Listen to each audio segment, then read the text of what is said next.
오늘 우리가 함께 살펴볼 시편 65편 날주 말씀 함께 보시면 먼저 이제 우리가 크게 두 부분으로 나눌 수 있습니다. 1절부터 4절까지를 이제 복이라고 하는 개념으로 봤을 때 복의 선언에 대해서 이야기하고 있다고 한다면 9절부터 13절까지 이 후반부죠. 전반부는 복의 선언, 복이 있다라는 것을 선언한다고 한다면 9절부터 13절까지는 그 복의 내용이 무엇인지 구체적으로 좀 기술하고 있다라고 볼 수 있는 것입니다. 시편 65편을 에 대해서 쓴 이 주석이나 이런 것들을 보면 추수감사시다라는 표현을 많이 합니다. 추수감사시. 그러니까 이스라엘 백성들, 우리가 지금 이번에 마침 또 추석을 맞이했는데요. 추석을 맞이하고 있는데 그런 것처럼 우리가 추석이라는 것이 한 해 동안 수고하여 농사 지었던 것들을 거두어 드리는 때가 추석, 그걸 기념하는 명절이 추석이라고 하는 날이지 않습니까?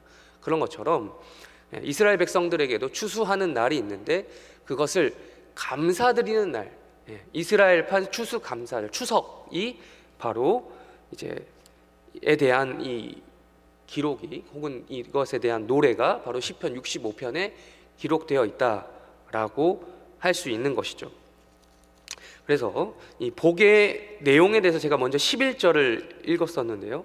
우리 11절 9절부터 한번 눈으로 좀 보시겠습니다. 9절을 쭉 눈으로 보시면 땅을 돌보사 물을 대어 심히 윤택하게 하시며 하나님의 강에 물이 가득하게 하시고 이같이 땅을 예비하신 후에 그들에게 곡식을 주시나이다 라고 이야기하고 있습니다.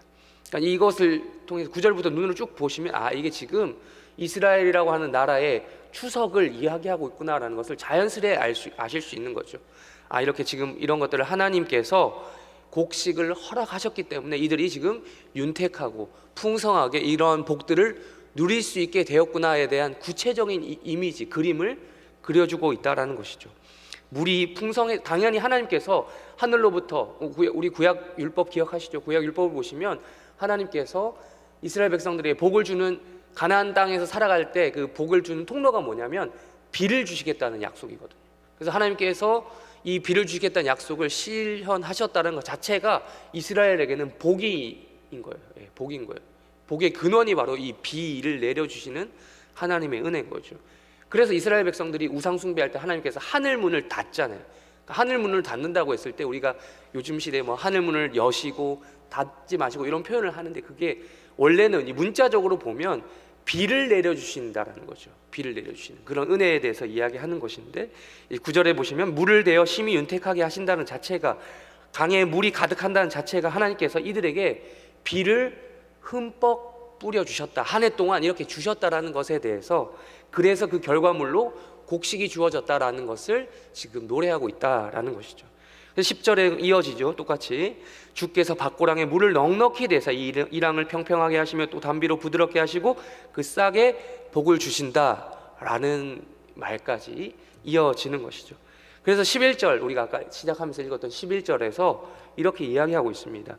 주의 은택으로 한 해를 관 씌우시니, 일종의 시적인 표현입니다. 한 해를 어떻게 하셨다고요? 하나님께서 관을 씌우셨다. 관을 씌운다는 말 자체가 무엇입니까?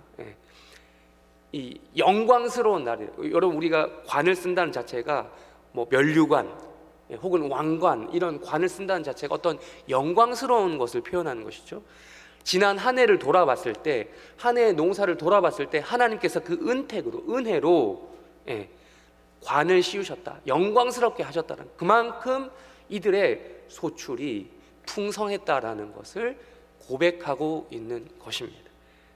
그래서 한 해를 마무리하면서, 우리 추석이라는 것 자체가 한 해 농사를 마무리하는 이런 느낌이 있지 않습니까? 물론 9월이라 아직까지도 좀 우리가 날씨가 조금 변해서 아직까지도 좀 더운 날을 보내고 있는데, 원래 추석 저녁이 이렇지 않잖아요.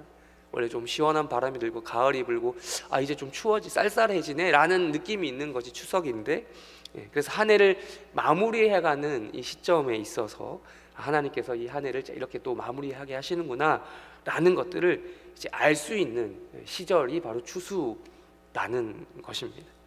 그래서 이런 노래가 12절과 13절까지 이런 이미지로 쭉 이어집니다. 13절에 이렇게 이야기하죠. 초장은 양떼로 옷 입었고, 이것도 시적인 표현입니다. 골짜기는 곡식으로 덮였다. 예. 여러분, 곡식으로 덮여 있는 보면 그 기분이 어떻겠습니까?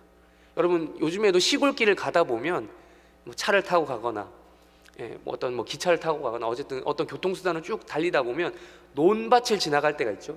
그때 가을 즈음이 되면 누렇게 물들어 있는 이걸 보면 우리의 기분도 덩달아, 적게 내게 아니다 하더라도 내 마음이 넉넉해지는 것들을 경험하지 않습니까? 마찬가지로 곡식으로 덮여 있는 그 골짜기를 볼 때마다 이 이스라엘 백성들에게 이 마음에 있어서는 이 넉넉함이 있었을 거라는 것이죠. 그래서 먼저 제가 9절부터 13절까지 복의 내용이 구체적으로 무엇인지를 제가 말씀을 드렸는데요. 1절부터 4절까지, 그렇다면 복이 어떻게 선언이 되는지 한번 또 보도록 하겠습니다. 1절 읽었지만 다시 한번 읽어보도록 하겠습니다. 시작.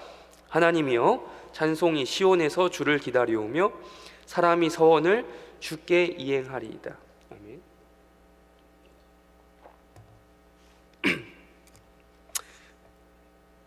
이 시편의 저자는 시작부터, 뒤에는 이제 그거에 대한 내용을 이야기했다면 1절부터 시작부터 하나님께, 그러니까 왜 이런 구체적인 복을 이렇게 누리게 되었는가, 그 내용을 이야기에 앞서서 먼저 무엇을 선언합니까?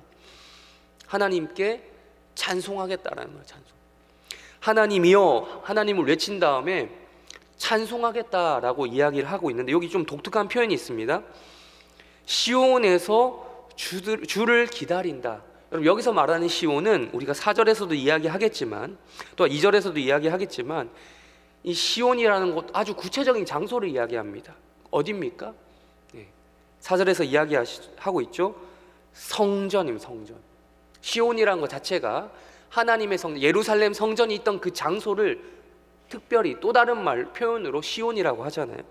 그러니까 지금 이 시를 지은, 여기 다윗의 시라고 나와 있죠. 다윗은 이스라엘에게 주신 복을 노래하기, 구체적인 복이 내가 뭘 받았고 이런 거 이야기하기 이전에 먼저 무엇부터 이야기합니까? 이걸 주신 누구를 찾아요? 하나님을 먼저 찾고 있는 것입니다. 하나님이여, 찬송하겠습니다. 어디서부터? 시온에서부터 주를 기다리며 찬송하겠습니다. 근데 재밌는 건요, 여기 기다리오며라고 번역된 단어가 이중적인 의미를 담고 있어요. 한 가지 또 다른 뜻은 좀 이게 어떤 상관이 있을까 의문점이 들 정도로 좀 약간 상이한 느낌이 있는데, 침묵하다라는 단어예요. 침묵하다. 우리가 기다릴 때 호들갑 떨면서 기다리지 않고요, 여기서 말하는 기다림은 잠잠히 기다리는 그런 기다림을 이야기합니다. 잠잠히, 침묵 가운데서 하겠다. 그래서 이 주를 잠잠히 찬송한다라고 번역한 성경도 있더라고요. 잠잠히 찬송한다. 침묵 가운데서 찬송하리로다 라고 번역한 성경도 있습니다. 그래서 주를 기다리오며 라는 것이죠. 그리고 또 이어서 이야기합니다. 잠잠히 기다리며 하나님께 사람이 뭘 하겠다고요? 서원을 이행하겠다. 여러분, 서원이라는 것 자체가 뭡니까? 하나님과 나 사이에 아주 특별하게 맺어진 내가 하나님께 받았던 은혜가 너무 감사해서, 하나님, 내가 이걸 하겠습니다. 이런 걸 주시면 내가 하겠습니다. 혹은 내가 이렇게 해주셨으니 내가 이걸 하겠습니다라고 서로 상호 간에 이런 특별한 약속을 이야기하잖아요. 여러분은 서원 한 번쯤은 해보시지 않았습니까? 자녀가 자녀에 대해서 이런, 혹은 어떤 내 개인사에 있어서 이런 것들을 가지고 우리가 서원을 할 때 있지 않습니까? 그 서원, 약속, 그런 것들을 잠잠히 기다리는 마음으로 잠잠히 이행하겠다라고 다윗은 이런 이야기를 하고 있는 거예요. 여러분, 서원을 지키는 사람은, 약속을 진짜 지키려는 사람은 야단 떨지 않습니다. 호들갑 떨지 않습니다. 그냥 묵묵히 해 나가는 거죠. 원래 이제 그런 사람들 있잖아요. 돈 빌리고 원래 진짜 갚는 사람은 아무 말 안 하거든요. 조용히 그냥 갚으면 됩니다. 계좌에 입금을 하면 되는데, 꼭 안 갚는 사람들이 갚을게 이러면서 막 호들갑 떠는 거죠. 그런 것 마찬가지로 우리 약속이라는 것도 그런 거죠. 하나님 앞에서 우리가 약속하고 갚을 때 조용히 침묵 가운데서 이런 것들이 있는 거예요. 이 다윗 같은 경우는 이런 하나님과의 이런 서원하는 이 비밀, 이 관계, 비밀스러운 관계를 아주 잘 경험했던 사람이었던 것이죠. 그래서 2절에서 이렇게 이야기합니다. 기도를 들으시는 주여 모든 육체가 주께 나아오리이다. 이 사람은 알았던 거예요. 이 기도라는 것 자체가 침묵 가운데서 이루어지는 그 무엇이다. 여러분, 우리가 기도를 할 때 통성 기도도 있고 여러 가지 종류가 있지만 특별히 이 새벽 기도 가운데서 우리가 기도할 수 있는 것은 잠잠히 고요히 하나님 앞에 나아갈 수 있습니다. 그런 침묵 가운데서 우리가 하나님 앞에서 서원하기도 하고 기도하기도 하고 하는 이런 은혜가 있다라는 것이죠. 이 기도의 비밀을 이 시편 저자인 다윗은 알았던 것이에요. 그래서 2절 가운데서 이렇게 이야기하고 있는 겁니다. 모든 육체, 자기만 그러라는 게 아니라 지금 이 기도, 이 시편의 내용을 읽고 듣는 모든 이들에게 이걸 요청하고 있는 거예요. 요구하고 있는 거예요. 모든 육체가 주께 나아오리이다 라고 말씀하고 있는 것이죠. 근데 3절에서 뜬금없이 이런 이야기를 합니다. 죄악이 나를 이겨싸우니 우리의 허물을 주께서 사하시리이다. 죄악이 나를 갑자기 죄 이야기를 왜 합니까? 그러니까 우리가 하나님 앞에 나아갈 때마다 이런 고민이 있잖아요. 어찌 내가 하나님 앞에 이대로 나아갈 수 있을까? 기도할 수 있을까? 내가 감히 어찌 하나님 앞에 서원할 수 있을까? 내가 어찌 감히 하나님 앞에 찬송할 수 있을까? 잠잠히 여러분 기도하다 묵상하다 보면 어쩔 수 없는 나라고 하는 인간의 한계 때문에 하나님 앞에서 끊임없이 죄를 고백할 수밖에 없어요. 이거는 거룩하신 하나님 앞에 죄인인 내가 어떻게 감히 나아갈 수 있겠습니까? 이건 너무나 당연한 기도의 이 순서죠, 순서. 죄악이 나를 이겨싸우나 분명히 고백합니다. 그렇습니다. 나는 죄인입니다. 그러나 우리의 허물을 하나님께서 어떻게 하신다고요? 사하신다. 사하신다는 말을 다른 말로 하면 오늘을 살려서 말하자면 덮어준다. 죄가 없어지는 게 아닙니다. 죄는 그대로 있습니다만 어떻게 한다고요? 덮어준다. 이게 바로 하나님께서 이 다윗에게, 그리고 이 다윗과 같이 이 경건의 비밀, 서원의 비밀, 찬송의 비밀, 기도의 비밀을 아는 자들에게 잠잠히 허락해 주시는 은혜다라는 것이죠. 그래서 이렇게 이야기합니다. 4절 마지막 절, 4절 우리 한번 마지막으로 읽겠습니다. 시작. 주께서 택하시고 가까이 오게 하사 주의 뜰에 살게 하신 사람은 복이 있나이다. 우리가 주의 집 곧 주의 성전의 아름다움으로 만족하리이다. 아멘. 시편 기자인 이 다윗은 이런 이야기로 이 복이 어떤 것인지 구체적으로 선언합니다. 복이란 무엇입니까? 하나님께서 택하신 백성입니다. 하나님께서 택하셔서 여러분이 여러분의 발걸음을 이곳에 나왔다 할지라도 여러분이 여러분의 그 믿음으로 내가 구원받았다라고 이야기할 수 있을지 몰라도 그것을 예정하시고 택하신 분이 누구십니까? 하나님이시오. 하나님께서 우리를 택하셔서 하나님께로 가까이 오게 할 수 있는 그 마음과 상황과 환경과 믿음을 우리에게 주신 거죠.